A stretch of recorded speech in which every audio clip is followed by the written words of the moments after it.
ఉత్సాహం నింపడానికి ఒక వేదికగా ఇది కనబడతా ఉంది. ఎందుకంటే పర్సనల్ గా చెప్తున్నాను. ఒక్కొక్క నియోజకవర్గంలో క్రియాశీలక వాలంటీర్లుగా చాలా మంది పనిచేశారు గత 3 సంవత్సరాలుగా.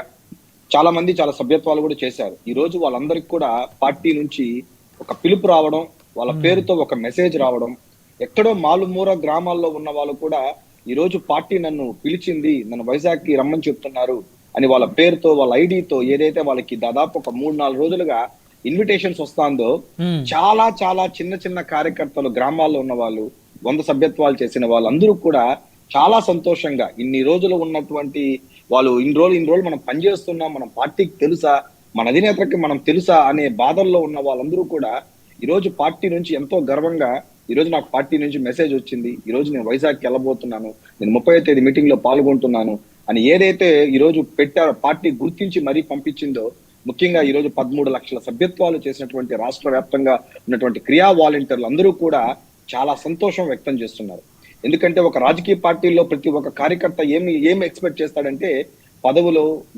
సో ఆ విషయంలో ఈ రోజు జనసేన సేనతో సేన అనే కాన్సెప్ట్ మీరు చూసినట్టయితే ఆ యాక్చువల్ గా మీరు అంటే కార్యకర్తల యొక్క మనోభావాలు కూడా సోషల్ మీడియాలో వ్యక్తం చేసే ప్రతి విషయం కూడా అధిష్టానం దృష్టికి వెళ్ళింది.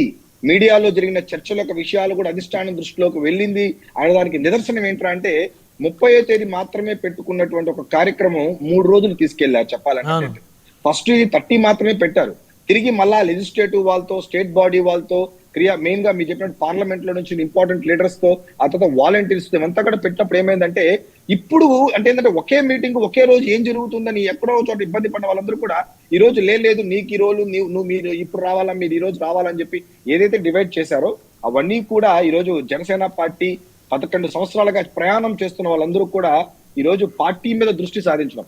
ముఖ్యంగా మేమందరూ ఎలా గర్వపడతామంటే బ్రహ్మనాయుడు గారు, గెలిచిన తర్వాత నామినేటెడ్ పోస్టు టీడీపీ వాళ్ళతో యుద్ధం చేశాము. అదంతా కూడా మా అధినేత పవన్ కళ్యాణ్ గారు ఏదైతే ఈ పొత్తు పెట్టుకొని కూటమికి వెళ్ళి ఈ రోజు రాష్ట్రంలో గానీ దేశంలో గానీ ఒక నంబర్ 1 స్థానంలో ఈ రోజు పొలిటికల్ లీడర్స్ అందరితో పాటు పవన్ కళ్యాణ్ కూడా ఈ రోజు సౌత్ ఇండియా లెవెల్లో మనం యోగి ఆదిత్యనాథ్ గారి లెవెల్లో ఆయన వెళ్తున్నటువంటి విధం ఏదైతే ఉందో, నిజానికి అందులో మేము ఉన్నాము అని చెప్పుకోవడానికి మేము చాలా గర్వపడుతున్నామని తెలియజేసుకుంటున్నాం.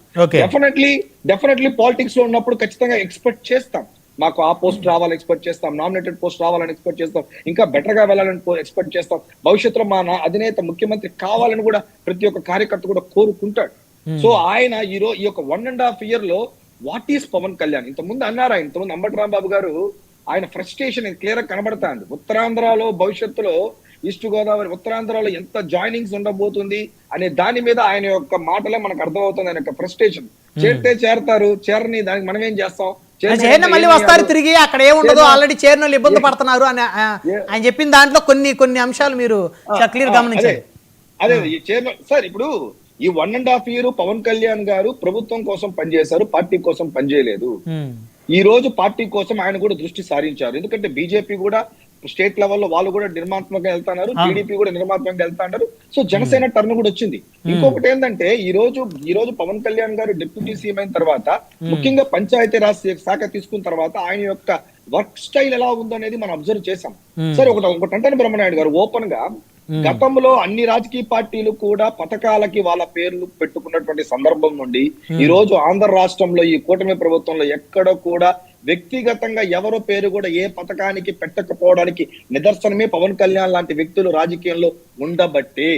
గతంలో చాలా పార్టీలు కూడా వాళ్ళ పేర్లు పెట్టుకొని కానుకలు అలాగే కూడా ఇచ్చుకున్న తరుణం నుండి ఈరోజు చాలా మెచ్యూర్డ్ గా ఈవెన్ లోకేష్ గారు కూడా కొన్ని పథకాలకి వేరే నేమ్స్ సజెస్ట్ చేస్తే ఏ మాత్రం ఆలోచించకుండా అలాగే వెళ్ళాలా, డొక్కా సీతమ్మ అలాగే మధ్యాహ్నం భోజనం పథకం వెళ్ళాలా అనే విధంగా ఏదైతే ఈ రోజు కూటమి చాలా డిఫరెంట్ గా నాయకుడు డిఫరెంట్ గా పవన్ కళ్యాణ్ గారి యొక్క ఇంపాక్ట్ ఈ రోజు ఈ ప్రభుత్వం మీద ఉన్న విషయం తెలుస్తా. ఇంకోటి ఖచ్చితంగా ఎవరు ఒప్పుకున్నా ఎవరు ఒప్పుకోకపోయినా జనసేనకి ఉత్తరాంధ్రలో ఈస్ట్ గోదావరి వెస్ట్ గోదావరిలో ఆ పార్టీకి ఉన్నటువంటి బలం చాలా బలం. గతంలో కంటే కూడా ఈ రోజు పుంజుకున్నటువంటి ఇది కూడా చూస్తున్నాము. డెఫినెట్ గా వైఎస్ఆర్సీపీ నుంచి అంటే వైఎస్ఆర్సీపీలో కూడా కొంతమంది నాయకులు అంటే ఎవరు ఇప్పుడు మీరు ఎవరో ప్రస్తావన చేశారు, అవంతి శ్రీనివాస్ గారు లాంటి వాళ్ళు జాయిన్ అవుతారనే చర్చ నడుస్తుంది. ఆయన ఆల్రెడీ రాజీనామా చేస్తున్నాడు వైసీపీకి. అంటే అలిగేషన్స్ ఏమీ లేకుండా మళ్ళా వాళ్ళు చేర్చుకుంటే టీడీపీతో డిఫరెంట్ కాకుండా అనే విషయాలు కూడా ఆయన చూస్తారు. ముఖ్యంగా బ్రహ్మనాయుడు గారు ఈ